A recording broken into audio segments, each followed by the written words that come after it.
Bonjour à tous et bienvenue. Aujourd'hui, c'est Stéphanie qui va répondre à nos questions sur notre apprentissage. Bonjour Stéphanie. Bonjour à tous. Alors, tu peux nous expliquer comment ça se passe l'apprentissage de la conduite? Oui, bien sûr, on commence par le programme. Allez, Alors, il y a 4 parties différentes. Quand tu en termines une, tu passes à la suivante. d'accord. On commence par la une, qu'est-ce qu'il y a dedans? Alors, tu verras l'utilisation des commandes, pédales, etc. Ça, tu l'as déjà bien travaillé sur le simulateur. Tu auras aussi les rétroviseurs et leurs angles morts.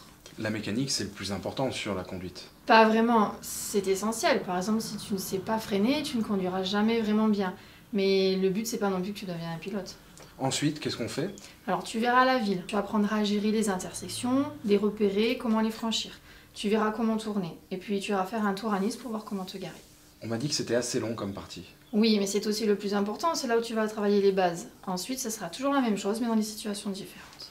Et après, on fait quoi? Tu feras les changements de voie pour voir comment dépasser. Tu iras faire les ronds-points, les insertions et puis l'autoroute. D'accord. Du coup, il reste quoi dans la quatrième partie? Beaucoup de théories que tu auras déjà vues au code. Tu auras aussi des choses comme la lecture des panneaux qui seront noyées dans le reste. On m'a dit qu'à un moment donné, je retournais sur le simu. Oui, quand tu fais les changements de fil, comme ça tu vas travailler l'éco-conduite, la conduite de nuit et puis les situations risques. Et s'il y a des choses qui sont pas au programme que je voudrais connaître, c'est possible? Oui, il suffit de demander. Une leçon de conduite, ça se passe comment? Alors tu fais toujours un point avec ton moniteur avant de partir. Il va contrôler si tu as bien compris tes leçons.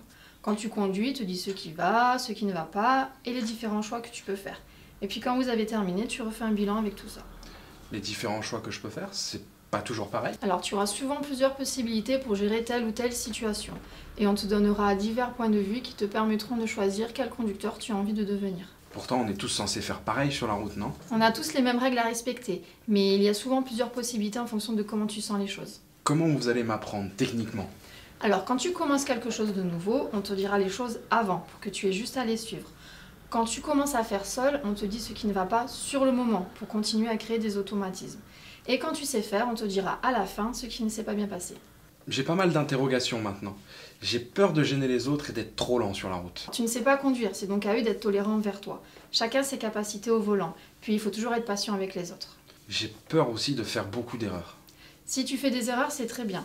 Plus tu en feras, plus vite tu apprendras. Tu n'es pas là pour avoir une conduite exemplaire, mais c'est très bien si tu fais des erreurs. Si je commande ce que je fais pendant que je conduis, c'est gênant? Au contraire, c'est génial. Plus tu commenteras ce que tu feras, et mieux vous comprendrez avec ton moniteur. J'espère que je comprendrai vite parce que j'aime pas poser des questions bêtes. Si tu poses des questions, c'est que tu es dans l'échange. C'est très bien, ça vous permettra de bien vous comprendre. Puis c'est enrichissant. Si je m'entends pas avec mon moniteur, comment ça se passe? Le mieux, c'est que tu commences par lui en parler. Souvent, une petite mise au point suffit à ce qu'il s'adapte mieux à toi.